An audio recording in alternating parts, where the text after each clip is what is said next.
O segundo método é o método de redução de ésteres. Esse método é realizado com agentes redutores, como o tetraidreto de alumínio e lítio e o tetraidreto de sódio e boro. Como é que funciona? Em contato com alguma coisa que pode ser reduzida, esses agentes redutores se decompõem, liberando hidrogênio nascente. Então, aqui, por que 4 hidrogênio nascente?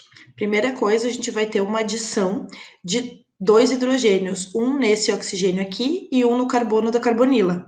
Então, aqui a gente tem 2 hidrogênios que são adicionados, e como aqui vai ter o rompimento dessa ligação desse carbono da carbonila com o oxigênio, vai entrar um hidrogênio em cada um desses.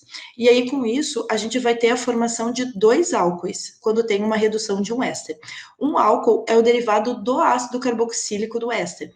Nesse caso aqui, como a gente tem um acetato de metila, é derivado do ácido acético, que é o ácido carboxílico com 2 carbonos. Por isso que o produto desta parte da cadeia é o etanol. Essa outra parte da cadeia é uma parte que tem só um carbono. Então, quando vier o hidrogênio para cá para formar o álcool de um carbono, a gente vai ter origem ao metanol. E lembrando, por que esse processo ele é chamado de redução?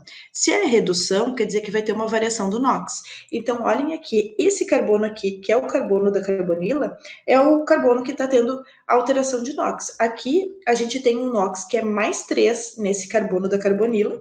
No momento que acontece essa reação de redução, esse carbono da carbonila acaba virando esse CH2 aqui do álcool, que tem o NOx menos 1. O próximo método é o método de saponificação de ésteres.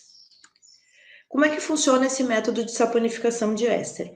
Esse éster ele vai reagir com uma base forte, geralmente KOH ou NaOH, e aí nesse processo vai ter uma reação, vai ter a formação de um sal do metal dessa base forte. Então, se for com KOH, vai formar um sal de potássio, e se for NaOH, vai formar um sal de sódio. Nesse caso aqui, a gente está mostrando com KOH, então aqui eu tinha o mesmo acetato de metila, vai formar o sal desse acetato, que é o acetato de potássio. E essa parte aqui, que é a parte do resíduo, aqui é o que vai gerar o álcool. E essa reação, ela é chamada de saponificação de ésteres, justamente por essa reação aqui, que é uma reação de obtenção de sabão. E como é que ela funciona? A partir de um triglicerídeo, esse triglicerídeo pode estar presente em um óleo ou uma gordura. E aí, lembrando o que é um triglicerídeo? É um triéster de glicerina. Então, aqui eu tenho uma parte, que é essa parte aqui, RCOO, é uma parte de ácido graxo. Então, eu vou ter 3 ácidos graxos, né, combinados, formando esse triéster do álcool glicerina. No momento que esse triéster reage com NaOH ou KOH, vai acontecer essa reação de saponificação, que é a formação dos sais de sódio ou potássio, nesse caso de sódio, mais o álcool dessa parte aqui, que é a glicerina. Esses sais aqui, eles são chamados de sabão por quê? Como eles vêm de óleos ou gorduras, então esse R são ácidos graxos, são longas cadeias carbônicas, e aí isso vai conferir na parte do R uma característica que vai ser uma característica apolar, e lipofílica, então vai ter afinidade com gorduras, afinidade com compostos apolares. Em compensação, a parte aqui do carboxilato vai ser uma parte polarizada, e aí essa parte ela vai ser compatível com água. E aí, por isso que se utiliza esse tipo de material para a fabricação desses compatibilizantes, que também são chamados de sabão. E o álcool formado no processo de saponificação de óleos ou gorduras é a glicerina. O próximo método é o método de hidrólise alcalina de haletos. Nesse método, a gente parte de um haleto orgânico, e esse haleto orgânico vai reagir com KOH ou NaOH, e vai acontecer a substituição do halogênio, pode ser cloro, pode ser bromo, por hidroxila. E aí vai ter origem ao álcool daquele substituinte alquila desse haleto. Essa reação, ela ocorre em meio aquoso. Se for uma reação em meio alcoólico, se esse KOH, ao invés de fazer uma solução dele em água, fizer uma solução em álcool, para daí fazer essa reação, aí o que vai acontecer aqui é uma desalogenação e formação de alceno. Mas para a formação de álcool, esse KOH ou NaOH são preparados em meio aquoso e vai acontecer essa substituição do halogênio por hidroxila. O quinto método é o método de hidratação de alcenos. No método de hidratação de alcenos, a gente parte de um alceno e aí a gente vai adicionar água em meio ácido sulfúrico. Adicionar água significa adicionar hidrogênio e hidroxila. E como é que vai funcionar a reação de hidratação de alcenos? Ela vai seguir a regra de Markov-Nikov. Então, o hidrogênio vai para o carbono mais hidrogenado e a hidroxila vai para o carbono menos hidrogenado.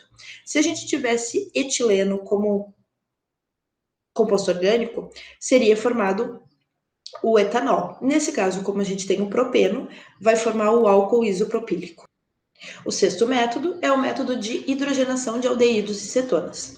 Nesse método, a gente pode ter tanto a adição na forma de H2, e aí essa adição ela é chamada de hidrogenação catalítica, porque tu faz na presença de um catalisador heterogêneo, que pode ser níquel, paládio ou platina, e aí vai entrar um hidrogênio no carbono da carbonila e um hidrogênio no oxigênio da carbonila, formando o álcool. E ela também pode ser realizada na presença de agentes redutores, como tetraidreto de alumínio e lítio e tetraidreto de sódio e boro. E o que vai acontecer nessa reação de redução? Da mesma forma, vai ter uma adição no carbono da carbonila e uma adição no oxigênio da carbonila. Se a gente tiver um aldeído, como esse, vai dar origem a esse álcool, que vai ser um álcool primário. Se for uma cetona, vai gerar um álcool secundário. Então, se aqui tivesse um CH3, por exemplo, aqui ia formar um álcool com um CH3 nesse carbono. Então, na mesma posição onde tem o oxigênio da carbonila, do aldeído ou da acetona, vai ser a posição que vai ficar o oxigênio do álcool, a hidroxila do álcool. E o último método é o método chamado de síntese de Grignard para a obtenção de álcoois. Esse método, ele começa então com aldeído ou cetona e vai acontecer uma reação de adição com o composto de Grignard. Então, nesse composto de Grignard, como é que vai funcionar essa reação de adição? A primeira coisa é a parte do composto de Grignard, onde vai acontecer a cisão dele, é a parte da ligação do R com o magnésio. Então, o R é um substituinte alquila. E como esse R, ele está ligado em um metal que é o magnésio é a parte mais positiva e o R é a parte mais negativa. Então, como o R é a parte negativa, onde é que ele vai se ligar na carbonila de aldeído ou cetona? Vai se ligar no carbono, que é a parte positiva da molécula. E o MgCl, como é a parte positiva do composto de Grignard, ele vai se ligar no oxigênio da carbonila.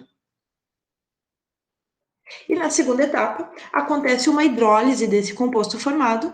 Nessa hidrólise, lembrando, essa hidrólise a gente vai ter incorporação de hidrogênio e de hidroxila, e a parte reativa do composto de Grignard, agora é essa parte do OMgCl.